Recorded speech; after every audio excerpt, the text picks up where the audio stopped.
is a big problem, a really big problem. And really, we need to overhaul the way things are done. 4 hours ago, because I'm at my office right now, and about 3 o'clock this afternoon, I was speaking to another TV station, and this TV station on this occasion is NTN. And they have a television station in Georgetown, and they also have a television station in Berbice. And of course, we have a big rally coming up in Berbice. And as my company is an advertising agency, so we're placing ads for the rally to advertise the this weekend's rally in Berbice. NTN, as I said, has a station in Berbice. My company is an advertising agency. We place media for all kinds of companies, banks, shops, stores, jewelry stores, all kinds of things. We call up NTN and we say to them, we have an ad that we want to place. What is the ad? It is an ad for APNU AFC to publicize their rally. No, we will not take that ad. Wow. So, yeah. But we know that they will play a PPP ad. And therefore, the media that we have that does not operate in a fair and objective manner, that does not take commercial advertising from any party that is willing to, that wants to pay their money and have their advertising placed. Given, of course, the realms of decency and those other requirements and fairness, and that is the norm. I've experienced a lot of that these last 2 weeks. We've had an ongoing problem with the National Communications Network, NCN, which is funded by taxpayers' money, and yet will not allow any of the opposition parties to place an ad. And here I'm not talking about free coverage, I'm talking about paying. So when you talk about a constitution and freedom of the press and access to free and fair media, that is all a farce, really. Because if the state owned, the government, the taxpayer finance entity will only allow government programming, then we cannot say that every citizen has an opportunity to receive information from all sources and then to make an independent choice as to what information they want to act on, what they want to listen to. So how can you talk about true democracy when you do not have freedom of the press? And so we've had, for example, TVG, which is Channel 28. And TVG, what they have done to us is that if I am sending TVG an ad for a bank, they're going to have space for that because we asked them. If it is an AFC or an APNU ad, the only time they have available is after 10 o'clock in the night. There's no other time that's available. And I've said to them, okay, after 10 o'clock tonight, is there a possibility that next week you may have some time at 7 or 8 in the night, or next month, or even next year? And we know the answer is there is no time available. Yet, if you look at the station, you will see that they are using foreign programming, and the same ads that you will see in 60 Minutes are being played in Guyana, those national US ads. So they're not even inserting local ads. So to say and to argue that there's no space is totally unacceptable. And so the media needs to be overhauled. The basic tenets of journalism, of good journalism, needs to be in place. We have too many media owners that are committed to pushing one or the other political agenda. And that's not how a media should operate. Cathy, would you one day consider running for president of Guyana? Running for president of Guyana? I don't think so. How would you say has your work in Parliament changed you in the past 3 years? I think it's fired me up even more. I was part of several civil society organizations, and I started to make a transition because I realized that civil society in Guyana is underfunded. A lot of the things that we need to do, we just can't do because financially the money's not there.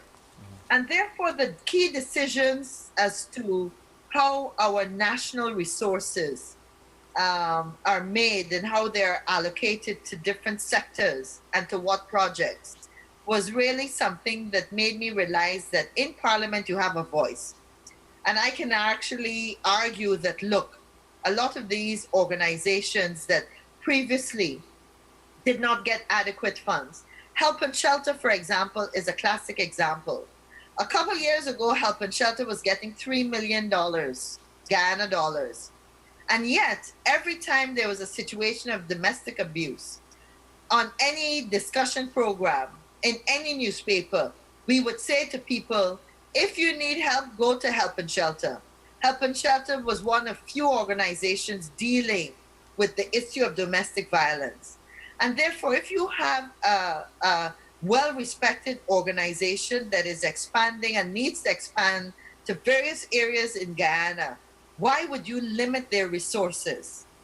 Especially when some of the government facilities are not able to meet the demand. And therefore, to be able to say to some organization like Help and Shelter, when you're talking about the budget, that, hey, they need to get not $3 million, but $21 million because they have displayed sound, accountable practices. They're above board, and every day there are people in the community that we can see are being helped by such organizations. So to be able to get into a position where you can advocate and you can argue and you can shape, you can be part of the decision-making process, I think is something that I realize is a huge advantage in being within Parliament. And I just hope that the next time around, I have no guarantee that I'll be going back to Parliament, but whoever is there, I hope that we can make the right choices. Choices like increasing, for example, the pension for pensioners in Guyana. Right now, we had advocated it used to be 10,000 and it was increased at the end of the last election to 12,000. But really, what can you do with 12,000 Guyana dollars? An electricity bill for a four-member family in Guyana will probably be in the vicinity of about $15,000 or $20,000. So that's just to give you an idea that giving old age pension at $12,000 does not help a pensioner. It doesn't make it possible for them to live comfortably, pay their light, pay their water, rent a place, or look after a home if they're lucky to have had a home. If, Claire in the chat room said, I'm so inspired by how much you want better on all fronts for our beloved Guyana. And Claire said again, I pray the universe conspires in helping you achieve. Cathy, where do you draw your inspirations? I draw my inspiration from ordinary people that are doing really extraordinary things that we just don't really have an opportunity to see. One of the things that is sad about the media in Guyana is that we don't tell a lot of positive stories. And so there are lots of people in small communities, and because of my work with the AFC, I've been able to go to some places I never went to before. I mean, I've been to places where, there's no electricity, where there's only water from a standpipe in a community. And this is in 2015. And yet there will be a woman who has nothing, or a school teacher who has very little, and yet she will take that little that she has and do extraordinary things just to make sure that the students at school are coming to school, that they will get, maybe if she knows that there's a particular student that is from a depressed family, she will bring a sandwich or something for that student to eat. Teachers and nurses are the ones that inspire me a lot. Really ordinary people that are trying to do something. It's sad, but a lot of people that have lots of money and lots of resources that could do much better in terms of helping our country, those are the ones that are caught up in which society thing to go to and traveling to Miami for this and that and the other. And I'm not saying that they mustn't be able to do that, but I just think that, every now and again, go cook a pot of food and go to a street corner or go to an orphanage and, entertain some people, go to some of the old people's homes, go to the palms. The kind of awareness that I think we grew up with when I went to school, that part of your responsibility is to help others and to be your brother's keeper. We seem to have lost a lot of that. And I think if each of us did a little more, we could see some changes. In the chat room, Sebastian asked, what is one of the first major changes that a new government will make? Well, there's several things. One of the things that we want to do is to institute some constitutional reform. It's very important because we can see just from this last parliament that there's a couple of flaws in our constitution that need to be changed. A constitution, I think, is a growing, always evolving document. The main thing is the power of the president. And here I'm speaking, people like to think we're talking about Mr. Jagdeo. We're not. Some of the flaws in our constitution with regards to the power of the president may have been more visible in his presidency. But at the end of the day, we can't have a president that cannot be brought to the courts for any kind of infringements to the laws. There are things that we need to do in terms of ensuring that political parties are able to join at the end of an election and not prior to. There's several things. The other thing that we feel very strongly about, in addition to constitutional reform, is the holding of local government elections. I mean, you in the diaspora, you in the US know that you have your regular elections where in communities, in precincts, people are elected to represent you. The representational politics guarantees that the citizens' views and desires and needs are taken care of. And so I think it's important to ensure that we certainly assent to some of the local government bills that the president has not assented to. There's one that's still outstanding. And then we have to have regular local government elections. You can't not have it for over 14 years. That's ridiculous. And people in communities need to elect their own representative and to participate in the process. So it means that if I am from Sophia, for example, I need to know that somebody from Sophia is on that NDC and RDC and is going to ensure that the road is fixed and the contractor does a good job, that there's no opportunity for any kind of underhand deal to go through, money to be spent, and the first set of rain, the road disappears and school children are walking through mud. Those are the realities. I think constitutional reform, local government election, and increasing the allocations to the pensioners, to tax credits for women, those are some of the things. And of course, we would like to relook at the VAT. I know it's a controversial area. I would probably get cussed for raising it, but we think that the value-added tax is too high, and we need to be able to give ordinary people a little more assistance. For example, the toll going across the Berbice Bridge. For some types of vehicles, you will have to pay $2,000 to cross the bridge. And as you know, the ferry service, which was another option, has been grossly reduced. So we've had people that parents that have said, look, for my child to cross the bridge and go to school, I have to find $7,000 just in transportation fare, even if they're going on a minibus or if they're going in a private hire car or however. So imagine for a family to have to find an additional 7,000 just so your child can get to school. Just getting to school is not fair because it eliminates a large number of people that just can't afford the transportation money. The reality is that there are lots of families that decide that there are certain days of the week some children cannot go to school because of transportation costs. Kathy, I owe you an apology. That's all right. Up the show at night, but you're such an interesting and great communicator, and there's so many questions coming in, and I really should have taken a break.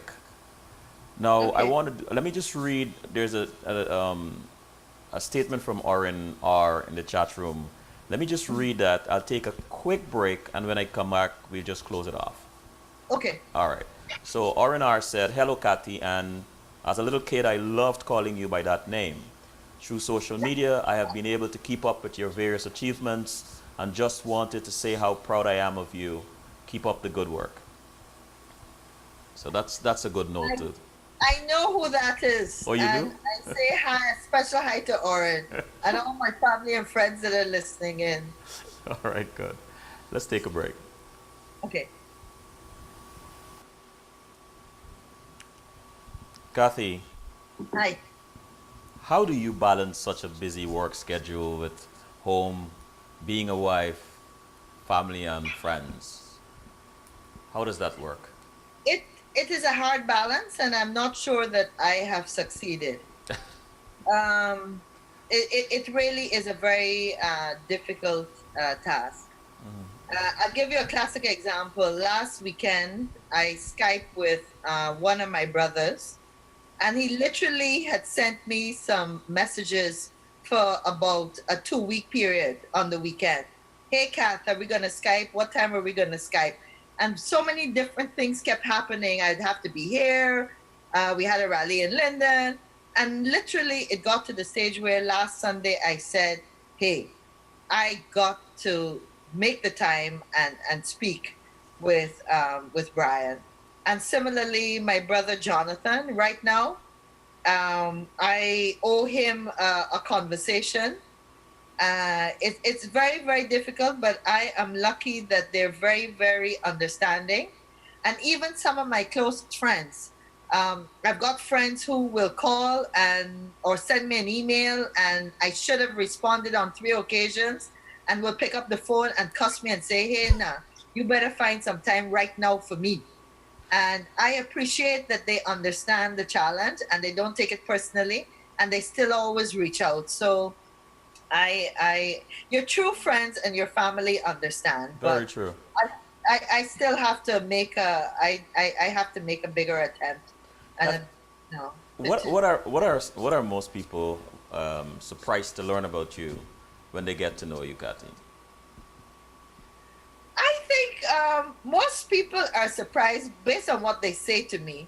Most people are surprised that I am a regular person. Somebody just told me that at the rally, because I'll tell you what happened. I was leaving from work and I changed into a pair of jeans, but then I realized I still had my shoes on that had some heels. So I arrived at this rally and I kind of want to relax to be able to talk.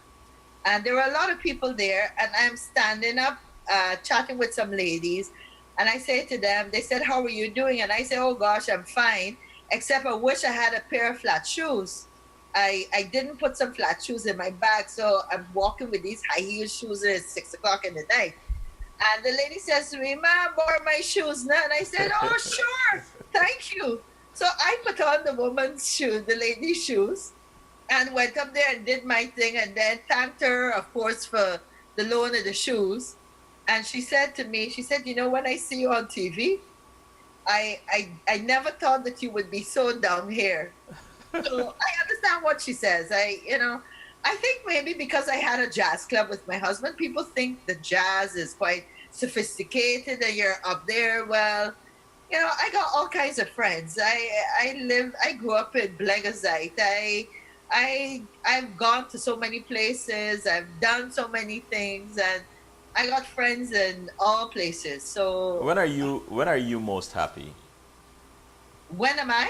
When are you most happy? I am most happy. I can be honest here. Yeah, of I am most course. happy at I love music concerts. Uh-huh. I am most happy if I am chilling on a beach somewhere in the Caribbean with some close friends. I try to do that at least maybe every other year. I go to a jazz festival with family and friends. I'm also most happy just relaxing. Hmm. Um, I every now and again I buy some ice cream and I go and sit on the seawall. Don't laugh. The other night, Nigel and I decided we were going to a movie and we had 2 hours to kill because they were sold out. So I love ice cream. We buy some ice cream, um, and we go sit on the seawall and we're thinking, oh gosh, here we are sitting on the seawall. Somebody's probably going to think that one of us is not with each other, Guyana. But I just love being just chilling out. I love listening to music too. What are you most thankful for? I am most thankful for my family. I am most thankful for my parents because, and I don't want to get emotional, but I am most thankful for my parents because they really made me who I am. Hmm. Um, they really instilled in me that I could stand up and say anything. Um, my parents, especially my mom, was my biggest fan. Oh, I mean, there was nothing I could do wrong when it came to my mom. And my dad really kept saying to me, "No, just do your research. Just do this. You can go out there. You can make a difference. Go out, and if that's what you want to do, don't second guess yourself. Don't worry about the contracts that you will lose because people will say, "Oh, she's AFC. We ain't giving her no work." You go out there. Um, as I mentioned, I have a very mixed family. My stepfather was Caucasian British. My stepmother is very supportive of me right now. In fact, today she's the only mother that we have in my family. Um, so we are a very close knit group. Deborah, Adrian, all of us, we are a very, very close family, and we have our rows, but so far we've been able to come together and support each other. So I am most thankful to my family and my parents, and then I'm very thankful for the relationship I have with the gentleman upstairs. It's my spiritual relationship, and whatever you may choose to call him, I know he looks out for me. And part of the journey I have done, this path that I've walked is a spiritual journey. Each step of the way, I keep saying, "Lord, you sure I need to be doing this?" And so far, he keeps saying to me, "Yeah, you got to keep going. There's more to be done." I get depressed, I get headaches, I'm sick for 2 days, and it's like, get up and get going, get going. And I hope I'll keep getting that support from so many people. If you could go back in time, what would you tell Mhm. your 15-year-old self? What would I tell my 15-year-old self? Yes, Kathy. Yes. What would you tell your 15-year-old self? Ah, that's a hard one. Okay. I would tell myself at 15 that treasure the friends that you have at 15. Some of the things that you think are major things really are not important, and that the friends that you make at 15 really are going to be your most precious friends when you're 50 years old. Very So, true. and I would say to myself to be patient. At 15, I remember you're impatient. You want to do this. You make a big deal if you don't get, your parents put you in punishment. If you don't get to go to a party in those days, we would get banned if we didn't do this or we didn't do that. If you didn't sew the holes in your net, for example, you know. Uh, In that's the, why I say, I'm lucky I've never faced any abuse. But if I was abused, it was having to sleep with a net and coming out of the net without raising the mattress. And they had those wire mattresses and it would get caught in the net and you'd have a big hole. And so in my house, if you didn't sew the holes in your net and it was time to go to the disco, your mother would remind you you're not going because you didn't sew the holes in your net. Andrew in the chat room asked, what would you say to Essequibo rice farmers who are currently at odds with the government? Lack of timely payments and the amount paid, which is not proportionate to what the government is receiving on the back end. I would say to Essequibo rice farmers that we have individuals in the Alliance for Change, and now we are part of APNU. We have people that have championed your cause. People like Moses Nagamuto, Kemraj Ramjatan, and also my husband Nigel have all done tremendous work with the rice farmers. And you will see in our manifesto that we are suggesting that we change the entire system by which rice farmers are paid for the paddy. We need a whole new system so that it's not the ordinary rice farmer that is subject to the whims and fancies of the millers and them not paying you on time and you having challenges with taking your loans from the bank and not being paid on time and then getting into all kinds of financial challenges. Moses Nagamutu is an ardent voice for sugar workers and rice farmers. And we want to see Moses in a strong position in a new government so that he will be able to deliver some of the changes that we talk about. Jamal said, hi Cathy. You're truly an inspiration. So proud of you. Keep up the good work. Cathy, the last question for the evening. Okay. Well, maybe not, but... All right. Here it is. What makes you laugh out loud? There's so many things that make me laugh. And people may not know, there are a lot of challenges about moving back to Guyana and living in Guyana.